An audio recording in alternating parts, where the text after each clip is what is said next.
The first time Emily said it, Daniel laughed because it sounded impossible. Because it didn't fit the story he thought he was living. "My husband won't mind," she said lightly, stirring her coffee as rain tapped against the cafe window in downtown Portland. For a single second, the world tilted. Daniel's smile froze. The noise of the cafe faded the cups, the voices, the soft music. All he could hear was that one word echoing in his head. Husband. He searched her face for the punchline. Emily Carter was smiling, calm and gentle, like she had just shared a small, harmless detail. Like she hadn't just changed everything. "You're joking," Daniel said, forcing a laugh that didn't feel like his own. Emily looked up at him. Really looked this time. Her smile softened, then slowly disappeared. The spoon stopped moving in her cup. "No," she said. "I thought you knew." Daniel leaned back in his chair, heart racing. In the past 6 months, they had talked about everything work stress.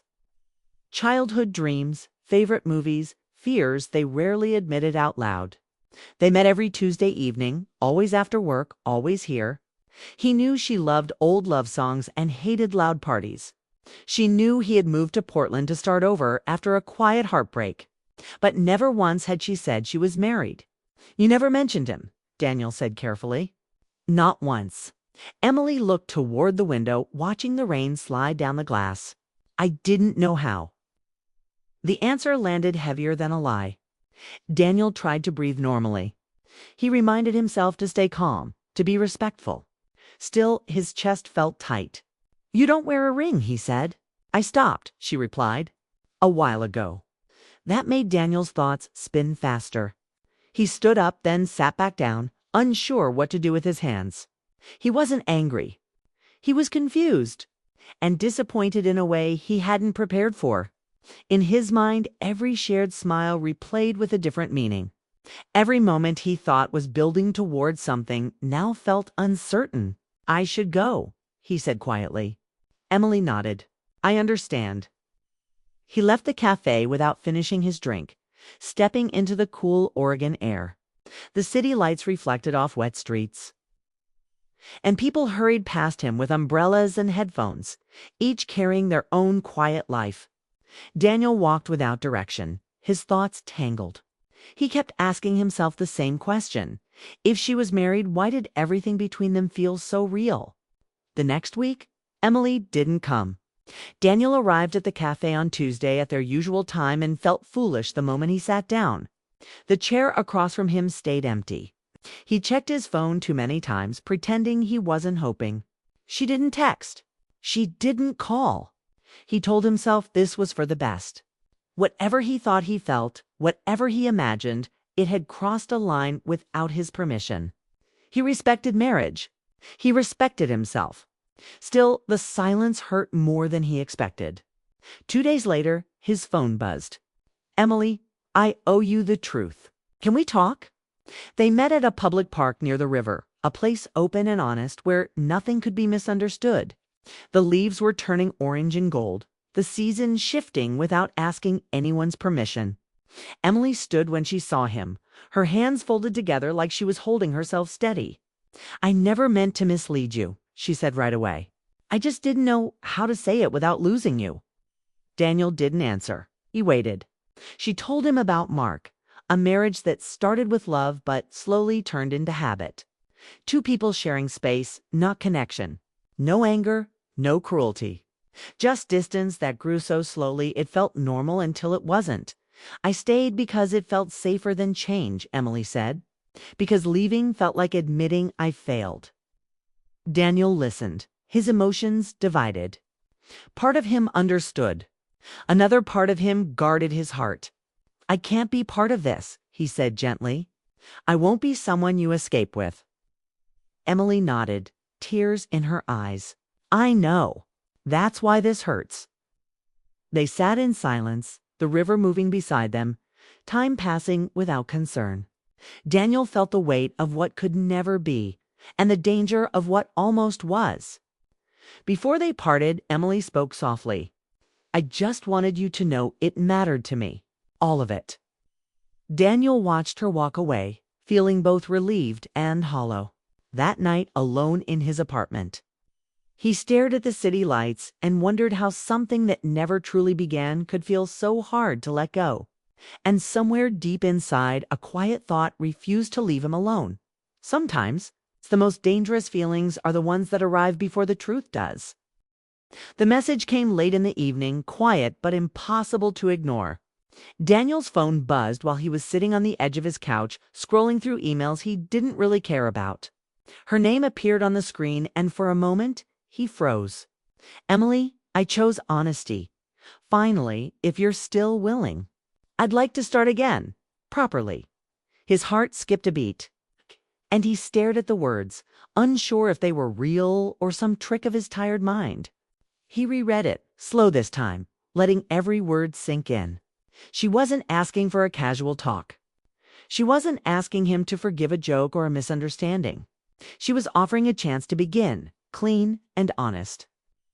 And it was up to him to decide. The days before this message had been quiet and empty. Daniel had gone through his routine, pretending everything was normal, pretending he didn't think about her constantly. But the park conversation replayed in his mind every night. Her words, her tears. The way she admitted to staying in a failing marriage out of fear those were truths he couldn't unhear. And now, this message opened the door that had seemed locked for weeks. He didn't reply immediately. Instead, he walked to the river, the same place they had sat under autumn trees, thinking.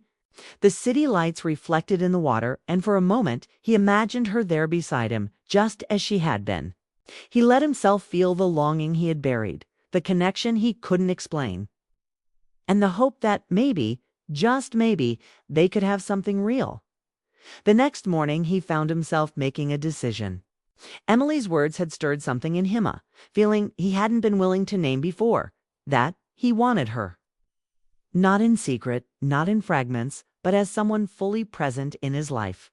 He typed back a simple message. Short but decisive. Yes, let's meet. They agreed to meet at the same cafe where everything had started. It's a place that now felt like a witness to their cautious hearts. Emily arrived first, hands wrapped around a cup of tea, her hair loose over her shoulders, eyes scanning for him. When Daniel walked in, she smiled in a way that made his chest tighten. It was the same smile he remembered, but lighter now, without hesitation or hidden truths.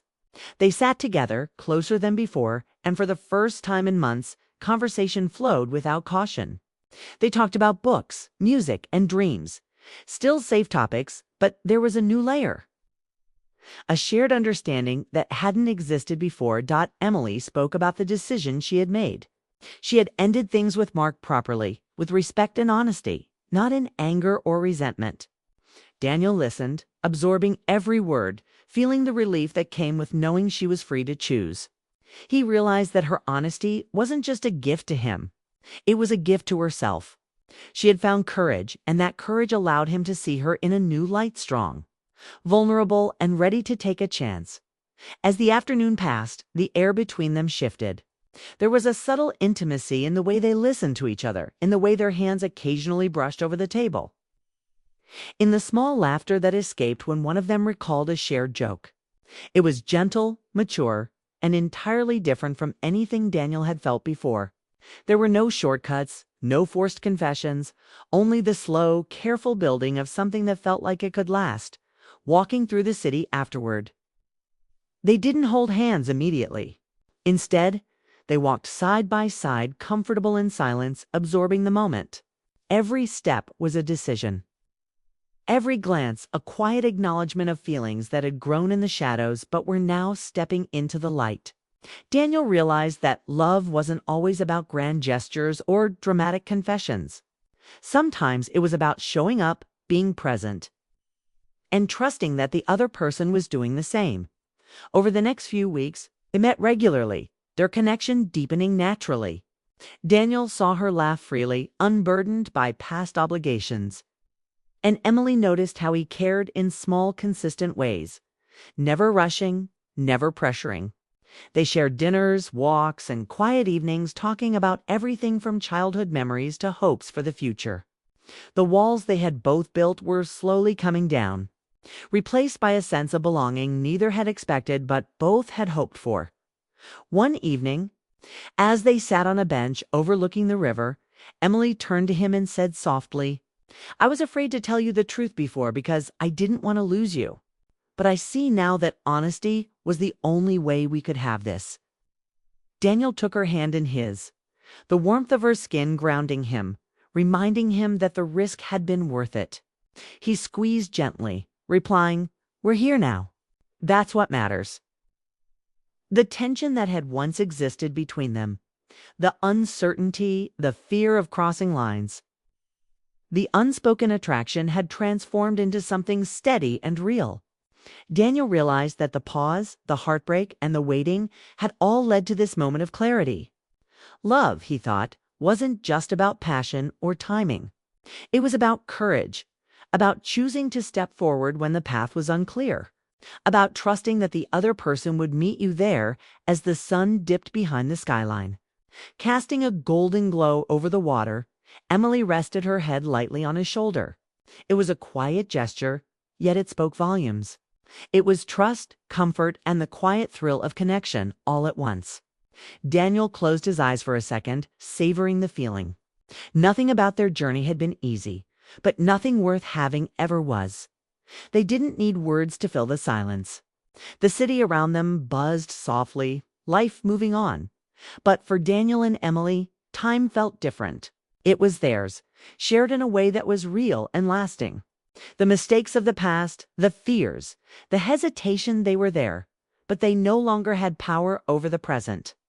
Now, there was only choice, honesty, and the slow, deliberate unfolding of love by the time they left the park. The evening had grown cool, and the city lights shimmered on wet streets. They walked together, shoulders brushing occasionally, the easy laughter returning. For Daniel, the world seemed brighter, more vivid. For Emily, the weight she had carried for months lifted, replaced by the thrilling possibility of a future she could shape for herself. And though neither knew exactly what the future would bring, both understood this. Some connections are worth waiting for, worth risking, worth rebuilding from truth. As they parted that night, with a promise to see each other again, Daniel felt a calm he hadn't known in months. Emily had chosen honesty. He had chosen to trust. And together they were stepping into something neither of them had dared to hope for before, a love that was real, grounded, and full of possibility. The message, the pause, the decision, it all had led to this moment. And as Daniel walked home, he realized that love sometimes arrives not when we expect it, but when we are finally brave enough to recognize it, embrace it, and let it grow without fear. The story wasn't finished, it had just begun. And this time, it was theirs.